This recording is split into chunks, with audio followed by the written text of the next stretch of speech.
Partai Demokrat mutusin buat keluar dari koalisi perubahan yang ngusung Anies Baswedan sebagai bakal capres 2024. Kira-kira bakal kemana ya nantinya?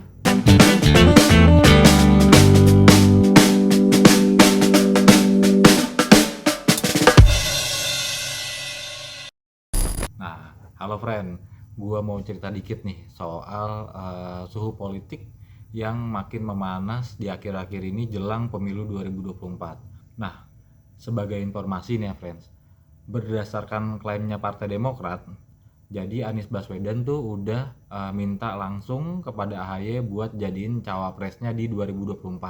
Tapi hari Sabtu 2 September 2023 tiba-tiba Nasdem mendeklarasikan Ketua Umum Partai Kebangkitan Bangsa atau PKB Muhaimin Iskandar atau Caimin sebagai bakal cawapres Anies. Nah, hal ini tuh yang ngebuat Partai Demokrat tuh jadi kesel. Bahkan Ketua Majelis Tinggi Partai Demokrat Susilo Bambang Yudhoyono atau SBY juga ikut angkat bicara soal kasus ini, soal peristiwa ini. Nah, buat lebih lengkapnya kita dengerin aja nih statement dari SBY. Di sisi lain, meskipun kita dibeginikan oleh Capres Anies dan mitra koalisi kita, tetapi sesungguhnya kita harus bersyukur. Bersyukur kepada Allah Subhanahu wa Ta'ala, bersyukur kepada Tuhan yang Maha Kuasa. Mengapa? Ini alasan saya. Pertama, ya memang kita ditelikung dan ditinggalkan. Seperti ini. Sekarang.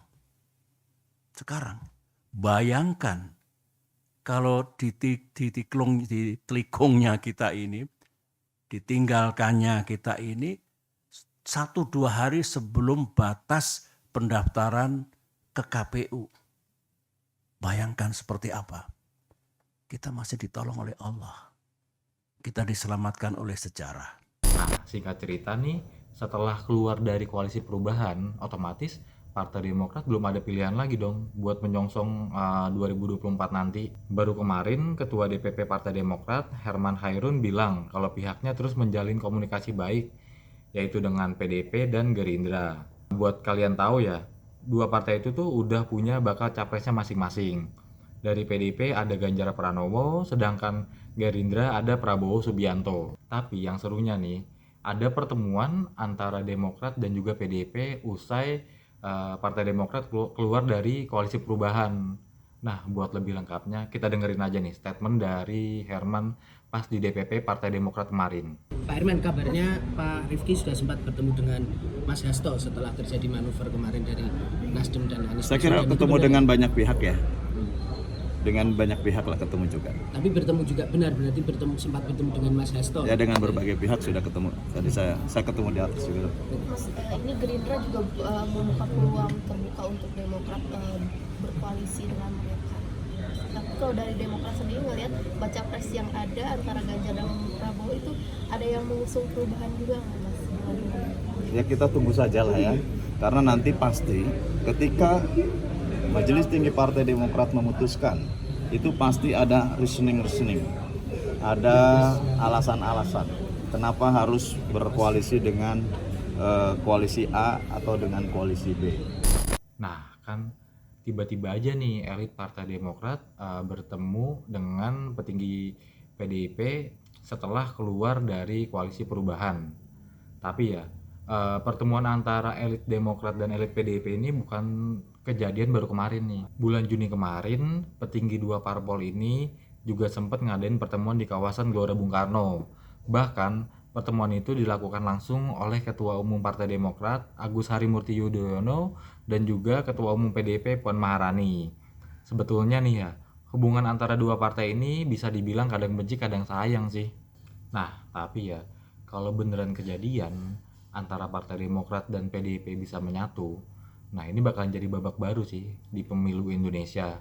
Soalnya ya, dua partai ini tuh selalu berkonflik, hubungannya panas dingin, bahkan sampai 4 edisi pemilu sebelumnya selalu beradu. Tapi baru kemarin nih, Sekjen PDIP Hasto Kristianto berbicara soal kemungkinan mempertemukan Ketua Umum PDIP Megawati Soekarno Putri dan Ketua Majelis Tinggi Partai Demokrat Susilo Bambang Yudhoyono.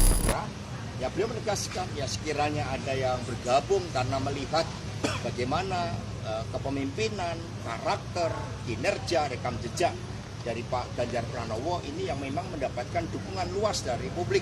Pak Ganjar sudah rebound dan terus naik, sementara yang lain turun. Dan ada yang masih di dalam membangun kerjasama itu masih ngalor, istilahnya presiden, masih ada yang ngidul. Nah sehingga konsolidasi terus-menerus dilakukan untuk memenangkan Pak Ganjar Pranowo, dan kerjasama di dalam pemilu legislatif itu juga tidak kalah penting. Intinya kemungkinan Demokrat gabung gimana? Pemenangan pemilu. Jadi setelah tim pemenangan nasional, setelah tim pemenangan nasional itu nantinya komposisinya lengkap, ditargetkan pada Rabu depan, maka agenda-agenda penggalangan termasuk partai politik itu selanjutnya nanti akan dilakukan menunggu arahan dari seluruh Dewan Pengarah yang terdiri dari para ketua umum partai politik. Kemungkinan Demokrat merapat penjajakannya Ya nanti, jadi kan tim pemenangannya di tim pemenangan nasional dibentuk.